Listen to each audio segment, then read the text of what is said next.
Store food, while you still can, because 2.4 billion people already do not have enough food.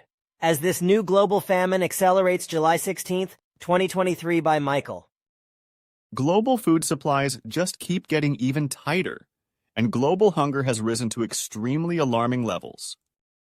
People on the other side of the world are literally starving to death as I write this article, but most of us in the Western world simply do not care about the millions that are deeply suffering because the mainstream media hardly ever talks about what is happening. But the truth is that we are feeling the impact of this global food crisis too. As I warned my readers repeatedly, the primary way that this crisis would manifest itself in wealthy countries during the early stages would be through higher food prices, and that is precisely what we are witnessing. On Friday, I went to the grocery store, and a small bag of chips that I could once buy on sale for 99 cents now has a regular price of $5.99 stamped on it. Throughout the store, there were so many products that I refused to purchase because I thought that they had simply become way too expensive. But those prices are not going back down to where they once were. Food inflation is here to stay, and the entire planet is going to suffer as a result. Unfortunately, most people simply cannot comprehend what is taking place on a planetary scale. As a major British news source recently noted, we are facing environmental breakdown and food system failure. Simultaneously, we face an epical, unthinkable prospect of perhaps the two greatest existential threats, environmental breakdown and food system failure, converging as one triggers the other. A decade ago, some experts were optimistically talking about eradicating global hunger completely. But the number of hungry people around the world started to go back up in 2015, and things have been getting worse ever since. For many years, the number of hungry people fell. But in 2015, the trend turned and has been curving upwards since. According to the United Nations, nearly 30% of the global population does not have constant access to food right now, and there are approximately 900 million people that are facing severe food insecurity. The food security and nutrition situation remained grim in 2022. The report finds that approximately 29.6% of the global population, equivalent to 2.4 billion people, did not have constant access to food, as measured by the prevalence of moderate or severe food insecurity. Among them, around 900 million individuals faced severe food insecurity. Just think about that for a moment. 2.4 billion people do not have enough food to eat. And as global food supplies get even tighter, that number is only going to go higher. Unfortunately, in 2023, we have seen crops get devastated by natural disasters and bizarre weather patterns over and over again.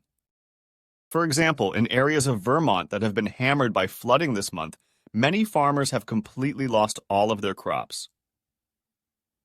Farmers across our region are grappling with massive crop losses due to this week's flooding. That includes dozens of farm operations at Burlington's Intervale, who are picking up the pieces as they face a difficult road ahead. For us, it is kind of over until we can replant, said Hillary Martin with Diggers Mirth Collective Farm. She says the flooding was a total crop loss for everyone at the Intervale, and that her farm has already lost hundreds of thousands of dollars. We have just totaled what we lost that was in the field. About $250,000 in produce. That does not include what we cannot plant for the next month. Vermont Agriculture Secretary Anson Tebbetts says many farmers are in the same situation statewide. It will run millions of dollars. It will be extraordinary because of just the crop losses, he said. In the middle of the country, a crippling drought is absolutely devastating. Corn and soybean farmers, record-breaking heat and pockets of drought are baking farmland across the country, threatening crop yields and squeezing out any remaining wiggle room to cope with more extreme weather this summer.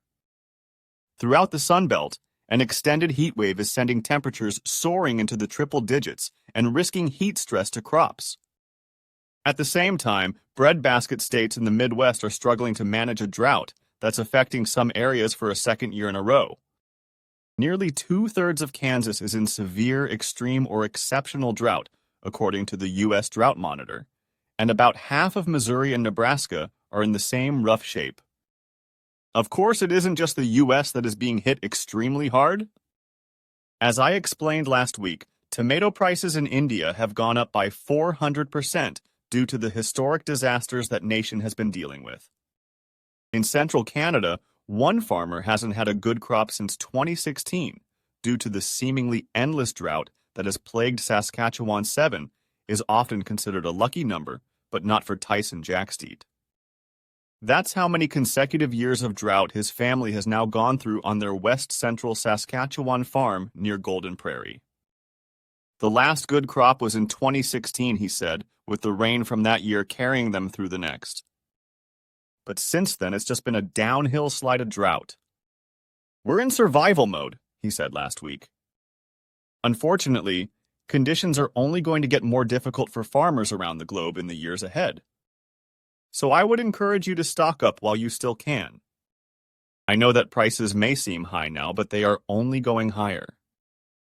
For instance, canned peaches are already quite expensive, but soon they will cost a whole lot more because the peach state is barely going to produce any peaches at all. In 2023, midsummer is the peak of juicy peach season in the state of Georgia. But recently, the peach cobbler factory in Atlanta ran out of peaches and was forced to pivot to apple cobbler. The peach state lost more than 90% of this year's crop after a February heat wave, followed by 2 late spring frosts. The triple whammy destroyed peach varieties specifically bred to survive different weather scenarios and wildly inflated prices of the fruit. It also moved much of the local market, in some cases quite unwillingly, to California peaches. But beyond the toll this took on employment, the state economy, decades of tradition, and restaurant menus, peaches are a matter of pride for Georgians. The peach is the state fruit. It's in the name of dozens of state roads. It's even on the flip side of the Georgia State Quarter. So, how embarrassing is this? In previous articles, I have discussed many other examples.